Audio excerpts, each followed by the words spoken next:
नमस्कार दोस्तों, आपका हार्दिक अभिनंदन है कैश क्लासेस में। प्राचीन भारत के इतिहास की श्रृंखला के समापन के दौर में आज हम मुलाकात करने वाले हैं पाषाण काल और सिंधु सभ्यता से।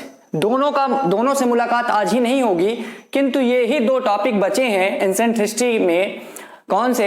एक स्टोन एज है पाषाण काल और दूसरा सिंधु सिविलाइजेशन या कहें सिंधु सभ्यता या कहें हड़प्पा सभ्यता।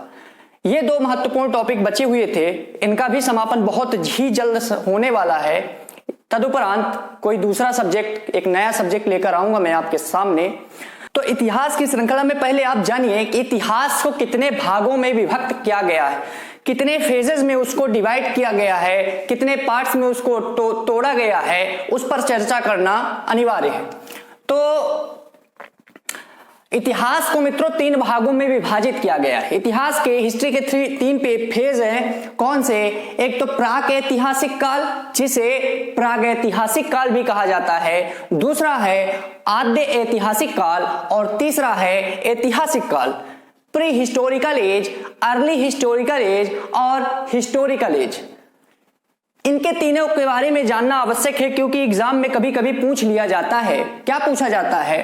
पहले तो इनका टाइम ड्यूरेशन देखिए। प्रागैतिहासिक काल, प्री हिस्टोरिकल एज का जो टाइम ड्यूरेशन था, जो समय सीमा थी, वो 25 लाख ईसा पूर्व से 25 मिलियन ईयर्स से लेकर 3000 ईसा पूर्व तक। कितने हजार ईसा पूर्व? 3000 ईसा पूर्व अर्थात बीसी तक। ठीक है, यहां तक की जो समय सीमा है वो प्रागैतिहासिक काल की सीमा है। 3000 से लेकर 600 बीसी तक का जो सफर है वो आद्य ऐतिहासिक काल तय करता है, और जबकि 600 बीसी से लेकर 600 ईसा पूर्व से लेकर अभी तक जो मैं बोल रहा हूं, ये भी एक मैं जो बोल चुका हूं वो भी इतिहास में गया है। तो अभी तक का समय जो है ये ऐतिहासिक काल में आता है। क्लियर है इतना? बहुत अच्छी बात है। प्रागैतिहासिक काल में जो प्रश्न बनते हैं ये बनते हैं कि प्रागैतिहासिक काल के क्या प्राप्त है, साक्ष्य प्राप्त है क्या? हाँ जी, एविडेंस प्रूफ मिले हैं। याद रखिए, प्रागैतिहासिक काल के जो एविडेंस हैं वो पुरातात्विक स्रोत हैं। कौन से साक्ष्य हैं? पुरातात्विक साक्ष्य हैं, अर्थात आर्कियोलॉजिकल साक्ष्य हैं, और आर्कियोलॉजिकल एविडेंस जो हैं ये प्राप्त हुए हैं। आर्कियोलॉजिकल मतलब पुरातत्व, खुदाई से जो मिले हैं, उत्खनन से जो मिले हैं। जैसे कि आपको पत्थरों के औजार बने मिलेंगे। इस काल के पत्थरों के औजार, जो टूल्स थे स्टोन के बने हुए, वो प्राप्त होंगे। याद रखिए, वहीं आद्य ऐतिहासिक में भी यहां से चीजें मिलती हैं। जो अर्ली हिस्टोरिकल पीरियड है, यहां से भी आपको मुहर, सिक्के, ये सब मिलेंगे। जैसे आप हड़प्पा सिविलाइजेशन पढ़ेंगे, वहां आपको मुहर और सिक्के, कॉइन्स भी मिलेंगे। ठीक है, तो ये आपका आद्य ऐतिहासिक है, और ऐतिहासिक में तो मिलना स्वाभाविक है। ठीक है, ऐतिहासिक काल में आप गुप्त साम्राज्य पढ़ेंगे, गुप्ताज एम्पायर। वहां पर भी बहुत से राजाओं ने, शासकों ने अपने अपने सिक्के उत्कीर्ण करवाए। उनके कॉइन्स पर बहुत सारे देवी देवताओं के चित्र अंकित थे। ये सारी चीजें यहां भी मिलेंगी, स्वाभाविक है। अब बात ये उठती है, सबसे बड़ा जो अंतर है ना मित्रों, और एग्जाम में कभी कभी पूछ लिया जाता है, वो ये है कि प्रागैतिहासिक काल में प्री हिस्टोरिकल एज में क्या बताइए कि पुरातात्विक साक्ष्य जो प्राप्त हुए हैं, जो आर्कियोलॉजिकल एविडेंस मिले हैं, वो पढ़े जा सके हैं क्या? जी नहीं। क्यों नहीं पढ़ा जा सका? क्योंकि रिटन सोर्स ही नहीं मिले हैं। याद रखिए, इस काल में केवल पुरातात्विक साक्ष्य मिले हैं, आर्कियोलॉजिकल एविडेंस मिले हैं, अर्थात जैसे कि पत्थरों के औजार, ठीक है, स्टोन टूल्स मिले हैं। उनको थोड़ी ना पढ़ा जाएगा। अब ये पत्थर का एक औजार है, अब इसमें कुछ लिखा नहीं है, तो कैसे पढ़ा जाएगा? ठीक है, तो बात यह है कि इसके रिटन सोर्स नहीं मिले हैं। यह बात याद रखिएगा, written source is not found. लिखित साक्ष्य अर्थात लिपि नहीं मिली है, स्क्रिप्ट नहीं मिली है। और जब लिपि ही नहीं है, लिखित साक्ष्य ही नहीं है, रिटन सोर्स ही नहीं है, तो पढ़ेंगे क्या? ठीक, ये पहला कंक्लूजन। आद्य ऐतिहासिक में, अर्ली हिस्टोरिकल में लिपि मिली है, लिखित साक्ष्य मिले हैं, रिटन सोर्स मिले हैं, लेकिन उन्हें पढ़ा नहीं जा सका। यहां तो मिले ही नहीं तो पढ़ेंगे क्या, और यहां मिले भी हैं तो उनको पढ़ा ही नहीं जा सका। लेकिन जो हड़प्पा सभ्यता, सिंधु सभ्यता है, उनमें जो मुहरों में कुछ उत्कीर्ण है, जो रिटन सोर्स मिले हैं, अर्थात लिखित साक्ष्य मिले हैं, उनको नहीं पढ़ा जा सका, उनकी लैंग्वेज ही पढ़ी नहीं जा सकी कि वो किस लिपि के हैं। आप सम्राट अशोक के पढ़ते हैं कि ब्राह्मी लिपि है, खरोष्टी स्टाइल में लिखा गया है, लेकिन इनसे हड़प्पा सभ्यता के जो कॉइन्स है, सिक्के हैं, उन पर जो चीजें, जो भाषा शैली उत्कीर्ण की गई है, उसकी अभी तक व्याख्या नहीं की जा सकी है। अब ऐतिहासिक में ये सारी चीजें हो जाती हैं। याद रखिए, ऐतिहासिक में दोनों घटना होती है, पुरातात्विक साक्ष्य, आर्कियोलॉजिकल एविडेंस, और साथ में रिटन सोर्स दोनों मिले हैं और पढ़े भी जा सके। क्लियर है? अच्छा, प्राग ऐतिहासिक काल में जो तीसरा है अंतर, वो ये है कि प्राग ऐतिहासिक काल, प्री हिस्टोरिकल एज में पाषाण काल एक उदाहरण है। पाषाण कालीन जो सभ्यता थी, पाषाण काल अर्थात स्टोन एज, ये चीज प्राग ऐतिहासिक काल में आती है। ऐतिहासिक काल में पाषाण काल आ जाता है, इसीलिए इसे संभवतः आदि मानव का काल कहा जाता है। क्या कहा जाता है? आदि मानव का काल कहा जाता है। ये बात याद रखने योग्य थी। आद्य ऐतिहासिक में आप हड़प्पा सभ्यता, सिंधु सभ्यता, सिंधु सिविलाइजेशन एवं वैदिक सभ्यता, वैदिक जो सिविलाइजेशन था उसको आप यहाँ सम्मिलित कर सकते हैं।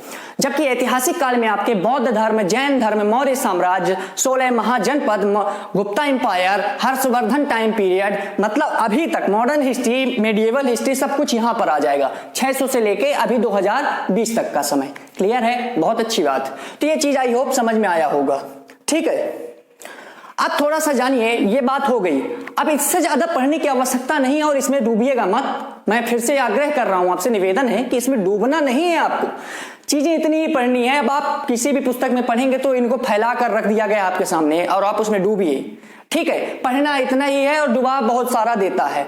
ठीक है, कहने को मतलब कि चाहिए अपने को एक लोटा जल ही और आपके सामने समंदर रख दिया जाए, तो ये थोड़ा सा गड़बड़ हो जाता है। ठीक है, इसलिए आप जो प्रॉपर चाहिए आपको वही मांग करें, और डिमांड यहां से ये है कि इतना ही पढ़ना है, सो प्लीज इतना ही पढ़ें, इससे ज्यादा पढ़ने की आवश्यकता नहीं है।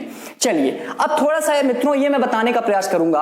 आप मानव के बारे में सुनते हैं, ह्यूमन, मानव का विकास कैसे हुआ, मानव धरती पर कैसे आए, इसकी कल्पना करना है, और ये लेखन कला के आधार पर है। ठीक है, तो 25 करोड़ वर्ष पहले एक प्रजाति थी, स्पीसीज थी, जो कि रामापिथेकस कहलाती थी। अभी एक ही नाम है, रामापिथेकस। 25 करोड़ वर्ष पहले की बात है, और ये एक प्रजाति थी, स्पीसीज थी, रामापिथेकस। क्लियर है? तो ये एक बात जानिए कि रामापिथेकस की जो प्रजाति थी दो भागों में बट गई, दो भागों में बट गई। एक भाग फॉरेस्ट में चला गया, एक भाग जंगल की ओर गया, तो एक भाग प्लेन्स की ओर गया, प्लेन्स में गया, अर्थात मैदानों में प्रवेश कर गया। एक भाग जंगल में, एक भाग प्लेन्स में। ठीक है, तो जो भाग जंगल में जाता है रामापिथेकस का, रामापिथेकस की जो प्रजाति जंगल में गई, फॉरेस्ट में गई, तो उनका जो विकास होता है ना, वो बंदरों के रूप में होता है। मेरे एक मित्र का मैसेज आया था कि आप इंग्लिश बहुत कम लिखते हैं तो नोट्स बनाने में दिक्कत होती है। तो मेरा प्रयास ये है कि एक ही समय पर दो लैंग्वेज साथ में लिखना थोड़ा मेरे लिए डिफिकल्ट होगा, और मैं बोलता भी हूँ, शायद बोलने में आपको वहां पे नोट्स बनाने में दिक्कत होती होगी, लेकिन मेरा प्रयास रहेगा कि मैं लगभग इंग्लिश को भी महत्व दूं, क्योंकि मैं हिंदी बोल भी देता हूं, तो नोट्स बनाने के लिए आपको सहायता मिल जाती होगी। लेकिन मेरे जो अंग्रेजी माध्यम के मित्र हैं उनको थोड़ा सा दिक्कत होती होगी, तो मैं आग्रह है कि मैं लिखूंगा, लेकिन कंप्लीटली तो नहीं लिख सकता कि दोनों लैंग्वेज एक ही साथ एक ही समय पर लिखी जाएं। ठीक है, क्योंकि हाथ से ही लिखना है, कोई मैकेनिज्म नहीं है हमारे पास अभी। ठीक है, तो मित्रों मैं लिख दिया हूं और बोले भी देता हूं, यदि ये छोटे हों, वर्ड जो छोटे दिख रहे हैं मैं बोले भी देता हूं। The species that went into forest developed into monkey. जो प्रजाति रामापिथेकस की जंगल में जाती है उनका विकास बंदरों के रूप में होता है, जबकि रामापिथेकस की जो प्रजाति मैदानों में जाती है उसका विकास कैसे होता है? आदि मानव के रूप में, आदि मानव के रूप में, प्रीमिटिव मैन, अर्थात the species went in plains developed in the form of primitive mans, अर्थात आदि मानव के रूप में विकास हुआ। अभी इतना समझ में आया आपको? तो अपने को बंदरों का नहीं पढ़ना है, अपने को आदि मानव का पढ़ना है। चलिए मैं आपको लेकर चलता हूं। 3 फैक्ट है, 4 फैक्ट हैं और ये अत्यंत इंपॉर्टेंट है। मैं इन्हें छांट कर इनको एकदम निष्कर्ष के रूप में यहां पर लिखा हूं। आदि मानव के जो जीवाश्म के प्राचीनतम साक्ष्य मिले हैं ना, आदि मानव के जीवाश्म के जो प्राचीनतम साक्ष्य मिले हैं, अर्थात earliest evidence of the fossil of the primitive mans, वो कहां से मिले हैं? ये याद रखिएगा, अफ्रीका में मिले। अफ्रीका से आदिमानव के जीवाश्म के अवशेष मिले हैं, अर्थात earliest evidence of the primitive mans, और वो मिले हैं, याद रखिए, अफ्रीका से। Was obtained from Africa, Africa से मिले हैं। और जो अफ्रीका से, याद रखिए, आदिमानव के ये जीवाश्म मिले हैं ना, जो फॉसिल मिले हैं, वो 25 लाख वर्ष पहले के हैं, 25 मिलियन ईयर्स एगो, 25 लाख वर्ष पूर्व के माने जाते हैं। ठीक है। दूसरी बात, आदिमानव के जीवाश्म के प्राचीनतम साक्ष्य अफ्रीका से जरूर मिले हैं। आदिमानव के जीवाश्म के प्राचीनतम साक्ष्य इंडिया में नहीं मिले। अगला तथ्य, fossil of the primitive mans are not obtained from India. ठीक है, भारत से आदिमानव के अवशेष नहीं मिले हैं। दूसरा तथ्य, जहां से मिले हैं अफ्रीका है। ठीक है। तीसरा तथ्य है कि the presence of primitive mans in India can be traced back around 14 million years with the use of stone tools. अर्थात कहने का मतलब यह है, मैं उच्चारण कर दिया हूं, अब नोट्स आई होप बनाने में आपको सफलता अर्जित होगी। मानव के द्वारा, आदि मानव के द्वारा जो प्रस्तर उपकरण प्रयोग किए जाते हैं, अर्थात पत्थरों के जो उपकरण थे, जो स्टोन टूल्स थे, उनके प्रयोगों के आधार पर भारत में इनकी उपस्थिति का अंदाजा लगाया गया है। मैं आदिमानव थे ये नहीं कह रहा हूं, बल्कि आदिमानव के जो टूल्स हैं, प्रस्तर उपकरण हैं, अर्थात स्टोन टूल्स हैं, वो जरूर मिले हैं, लेकिन उनके जीवाश्म के अवशेष नहीं मिले हैं, उनके बॉडी के कोई भी अवशेष रेलिक नहीं मिले हैं। ठीक है, याद रखिएगा। उनके केवल उनके द्वारा जो औजार यूज किए जाते थे, जो टूल्स, वो मिले हैं। और याद रखिए, वो बोरी में मिले हैं। ये महाराष्ट्र में एक बोरी नामक स्थान है। बोरी, ये बहुत इंपॉर्टेंट एग्जाम में पूछा जाता है ये। तो बोरी नामक इलाके में, क्षेत्र में, महाराष्ट्र के ये प्रस्तर उपकरण मिले हैं, जो कि आदिमानव के द्वारा, प्रिमिटिव मैंस के द्वारा प्रयोग में लाए जाते थे, यूज में लाए जाते थे। और इसी के आधार पर भारत में आदिमानव की उपस्थिति जो है, इसका अंदाजा लगाया गया कि 14 लाख वर्ष पूर्व, 14 लाख वर्ष पूर्व, अर्थात 14 मिलियन ईयर्स एगो, 14 लाख वर्ष पूर्व भारत में आदिमानव रहे होंगे।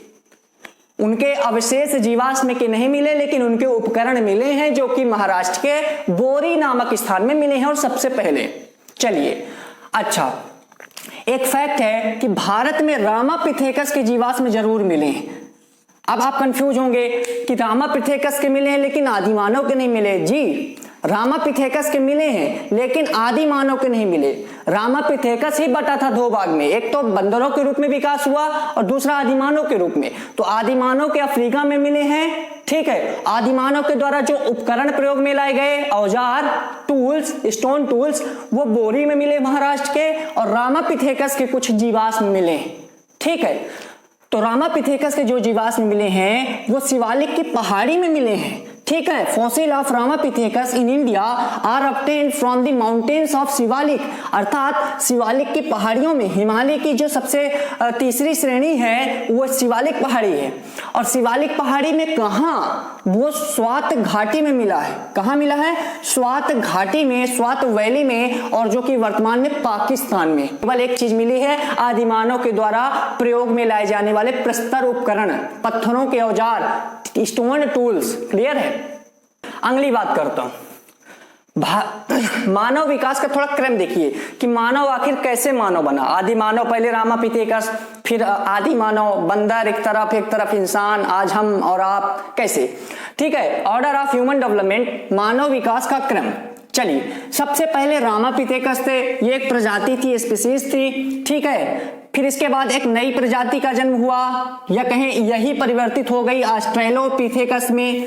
ऑस्ट्रेलोपिथेकस, जिसे होमोनिड भी कहा जाता है। तीसरा है होमो इरेक्टस, और चौथा है नियांडरथेल, और पांचवा है क्रोमैग्नन।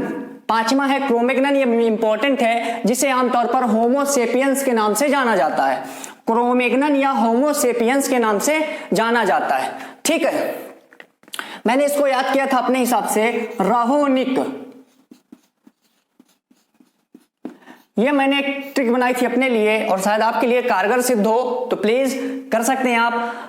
रामापिथेकस, आर से रामापिथेकस, और सॉरी आर से रामापिथेकस, ए से ऑस्ट्रेलोपिथेकस, हो से होमो इरेक्टस, नी से नियांडरथेल्स, के से क्रोमैग्नन। शायद आपके लिए यूजफुल हो, मैंने अपने लिए बनाई थी।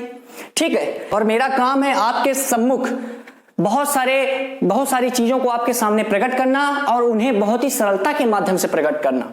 ठीक है, रामापिथेकस, ऑस्ट्रेलोपिथेकस, होमोपिथेकस और होमो इरेक्टस और नियांडरथेल, और चौथा है, पांचवा है क्रोमैग्नन, जिसे होमो सेपियंस के नाम से भी संज्ञा दी जाती है। इसमें जो पढ़ना है महत्वपूर्ण बात है, अब आप इनको भूल जाइए मेरे मित्रों। ये क्रम तो याद रखना है, क्रम बहुत महत्वपूर्ण है, ये ऑर्डर बहुत इंपॉर्टेंट है।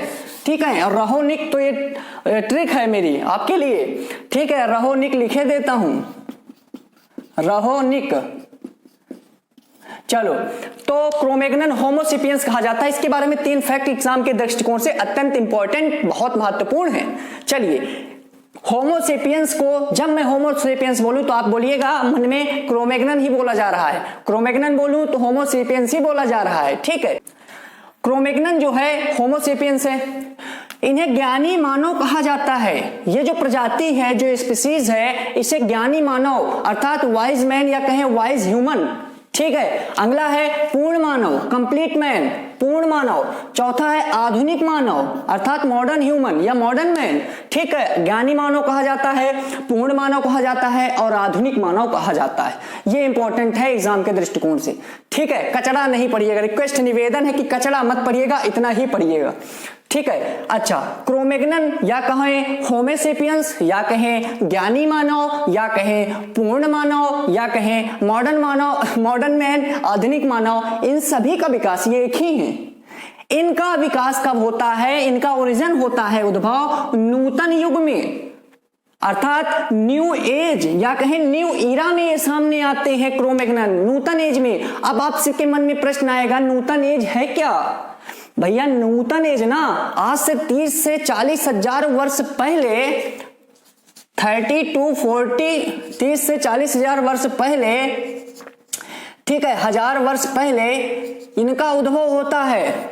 30 to 40,000 ईयर एगो, 30 से 40 हजार वर्ष पहले नूतन युग होता है। और इसी नूतन युग में, न्यू ईरा में, क्रोमैग्नन, होमोसेपियंस, ज्ञानी मानव, पूर्ण मानव, आधुनिक मानव का उद्भव होता है, ओरिजिन होता है। क्लियर हुआ इतना?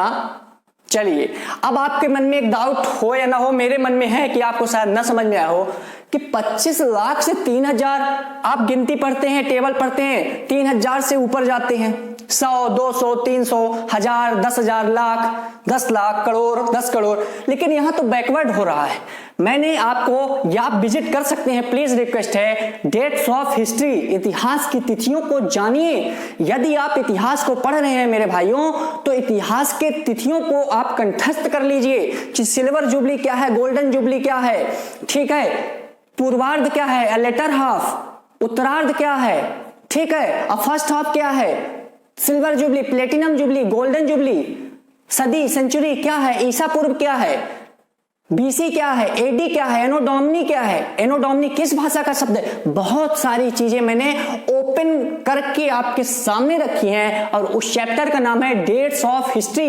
प्लीज रिक्वेस्ट है, हम्बल रिक्वेस्ट है, आप मध्यकालीन भारत का इतिहास भी पढ़ेंगे, वहां भी वो महत्वपूर्ण स्थान रखेगा। और है आज के लेक्चर में प्राग ऐतिहासिक काल का मैं विभाजन करूंगा, अगले लेक्चर में प्राग ऐतिहासिक काल का संपूर्ण विवरण प्रस्तुत करूंगा। कोशिश करूंगा एक पार्ट में हो जाए, लेकिन यदि नहीं होता है तो मैं अगला पार्ट भी बनाऊंगा, क्योंकि मुझे चीजें कम नहीं करनी है, पूर्ण रूप से आपको बतानी है। ठीक है मित्रों, चलिए आगे बढ़ते हैं। हमने तीनों का डिवीजन कर दिया, बंटवारा कर दिया। सबसे पहले जानिए प्राग ऐतिहासिक काल। हमें जो पढ़ना है इसे बाद में पढ़ना है।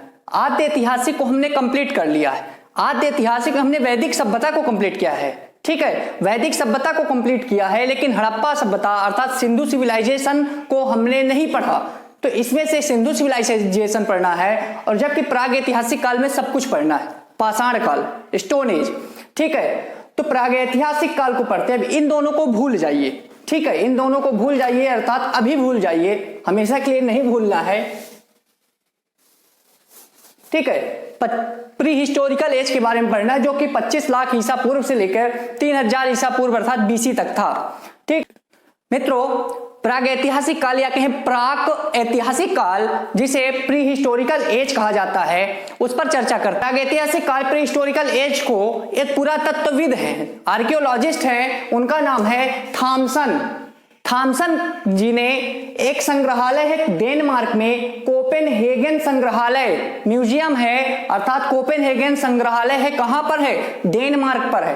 तो यहां पर कुछ वस्तुएं रखी हैं प्रागैतिहासिक काल की।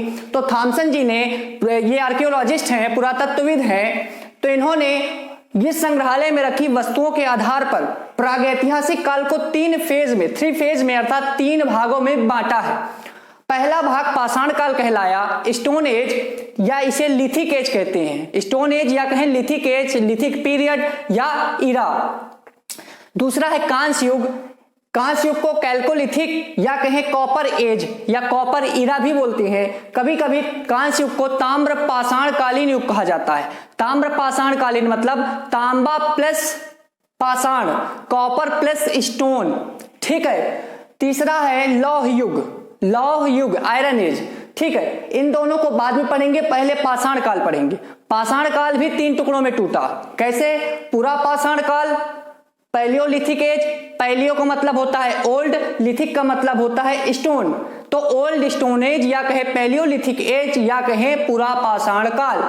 दूसरा है पाषाण काल का जो भाग है मध्य पाषाण काल कहलाया, अर्थात मिसोलिथिक एज, अर्थात मिसो का मतलब होता है मिडिल और लिथिक का मतलब होता है स्टोन, तो मिडिल स्टोन एज या कहें मिसोलिथिक एज या इरा या कहें मध्य पाषाण काल।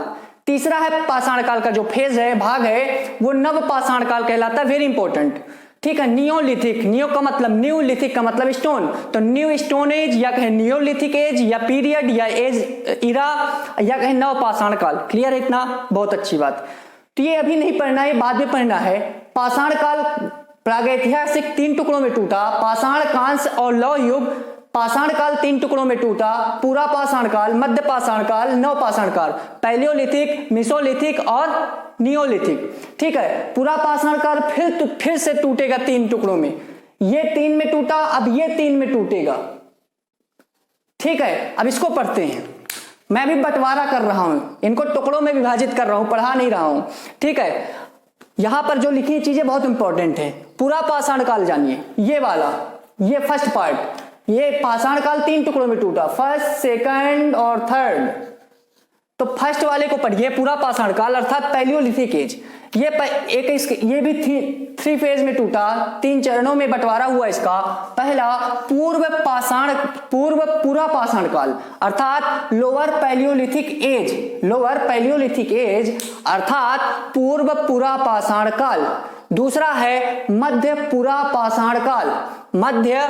पाषाण काल अर्थात middle Palaeolithic as.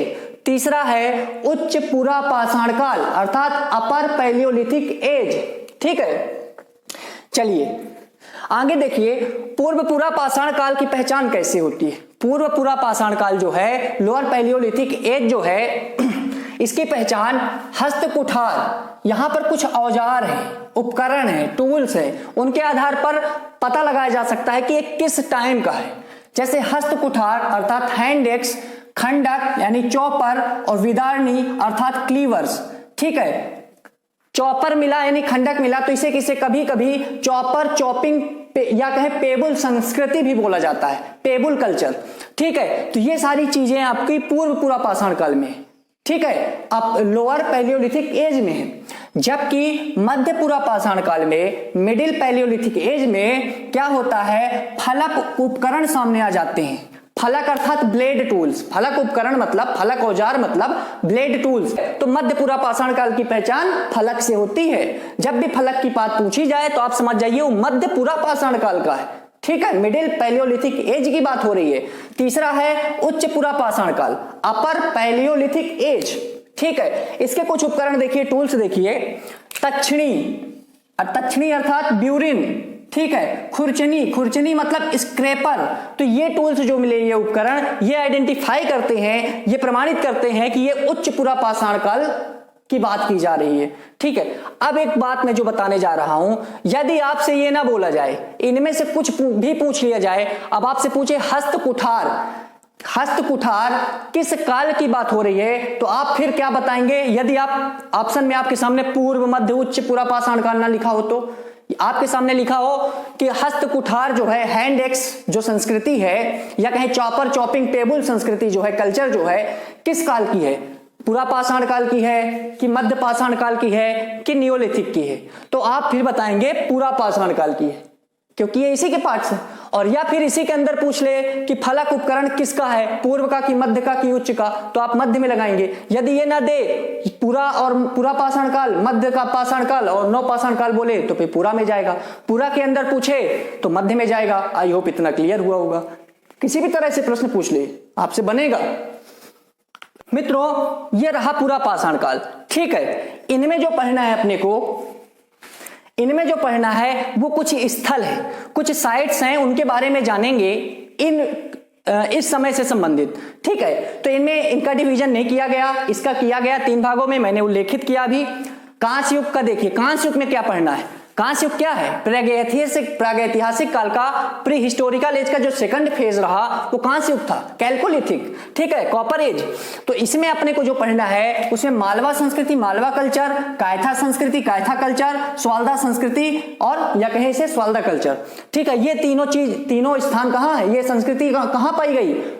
Madhya Pradesh में। और ये तीनों संस्कृति कांस्य युग से संबंधित है, कैल्कोलिथिक टाइम से संबंधित है। ठीक है मित्रों, स्वाल्दा जैसे तापी नदी घाटी के किनारे, तापी या कहें ताप्ती नदी जो घाटी है, ताप्ती रिवर वैली है, वहां पर यह संस्कृति है। ठीक है, आगे बात की जाएगी। फिर बनास या कहें गणेश्वर संस्कृति। बनास किसकी सहायक नदी है राजस्थान में? बताइएगा। बनास संस्कृति या गणेश्वर संस्कृति या कल्चर ये राजस्थान में मिला। ठीक है, वो भी कांस्य युग से संबंधित है। तीसरा है जोरवे संस्कृति या कहें जोरवे कल्चर, जो कि महाराष्ट्र में मिला, और ये भी कांस्य युग से संबंधित है। ठीक है, ये इतनी चीजें हमें कांस्य युग में पढ़नी है। फिर अगला आता है लौह युग, जो तीसरा फेज है, जो third phase of pre historical age. ठीक है, प्रागैतिहासिक काल का जो तीसरा चरण रहा वो लौह युग था, आयरन एज था। इसके बाद 2 अन्य चीजें हमें अपने से पढ़नी है, जो कि वृहद पाषाण काल या कहीं महापाषाण काल कहलाता है। ठीक है, मेगालिथिक एज। मेगा मतलब वृहद, लिथिक मतलब पाषाण। ठीक है, या स्टोन, मेगा स्टोन एज बोल दीजिए, मेगालिथिक एज बोल दीजिए, या कहें वृहद या कहें महापाषाण काल। ये चीज आती है लौह युग में, लेकिन इसमें समस्या है, ये पूरे इंडिया में सामने नहीं आता है। ये बात की जाएगी बाद में। इसके बाद मृदभांड आएंगे। मृदभांड अर्थात पॉटरी या कहें वियर कल्चर, मृदभांड संस्कृति, पॉटरी या कहें वियर कल्चर, इसकी भी बात की जाएगी। मृदभांड अर्थात मिट्टी के बर्तन, मिट्टी के बर्तनों को मृदभांड कहा जाता था। मृदभांड भी कई टाइप के मिले, पॉलिश के अनुसार इन्हें डिवाइड किया गया। ठीक है, जैसे काले मृदभांड, लाल मृदभांड, ऐसे ऐसे मृदभांड आएंगे और एग्जाम में पूछ लिया जाता है तो आदमी कंफ्यूज हो जाता है। मैं वो कंफ्यूजन ऐसे बताऊंगा कि कंफ्यूजन रहेगा ही नहीं इन द सेंस फ्यूचर में। ठीक है, ये रहा हमारा इतिहास का विभाजन, हमें ऐसे पढ़ना है। तो इस क्रम में सबसे पहले हम पाषाण काल का पढ़ेंगे। पाषाण काल के तीनों फेजों का अध्ययन करेंगे। तीनों फेजों में पूरा भी 3 भागों में टूटा, उसका भी अध्ययन करेंगे। जब पाषाण काल पूरी तरह से समाप्त होगा, जब पाषाण काल मेरे मित्रों, जब पाषाण काल पूरी तरह समाप्त होगा तो फिर हम चलेंगे आपको लेकर कांस्य युग में। जब कांस्य युग समाप्त होगा तो फिर लौह युग में, और लौह युग जब समाप्त होगा तो बृहद महापाषाण काल में, और जब महापाषाण समाप्त होगा तो मृदभांड पढ़ाऊंगा। अब बताइए ये समझ में आया कि नहीं आया? इतिहास का पिता किसे कहा गया है? प्रश्न है आपके लिए। मेगास्थनीज को कहा गया या फिर इराटोस्थनीज को कहा गया या हेरोडोटस को कहा गया? ठीक है, हिस्टोरिका किसकी पुस्तक है? ये 3 प्रश्न आपके लिए बहुमूल्य प्रश्न हैं। आपके उत्तर की मैं प्रतीक्षा करूंगा। कमेंट के माध्यम से आप मुझे उत्तर दें और बताएं कि यदि ये समझ में आया है मेरे दोस्तों तो बताइए। जो चीज नहीं आई कमेंट के माध्यम से आप पूछ लीजिए, मैं 24 घंटे तत्पर हूं आपके प्रश्नों का उत्तर देने हेतु। ठीक है, समझ में आ रहा है? यदि ये मेरा पढ़ाया गया ये जो कंटेंट है आपको अच्छा लगा तो लाइक करें, शेयर जरूर करें और कमेंट करके मुझे प्रेरित करें कि वाकई में मैं जो कंटेंट आपके सामने ला रहा हूं ये सफिशिएंट, आई थिंक मैं ये तो सफिशिएंट ही है, ठीक है मेरे हिसाब से। आपके हिसाब से आपका इसमें क्या दृष्टिकोण है वो भी बताएं। तो मिलते हैं मेरे दोस्तों अगले पार्ट पर। आपको लेकर चलूंगा पाषाण काल में आपको लेकर चलूंगा पूरा पाषाण काल पैलियोलिथिक एज पर। तब तक के लिए धन्यवाद और जय हिंद।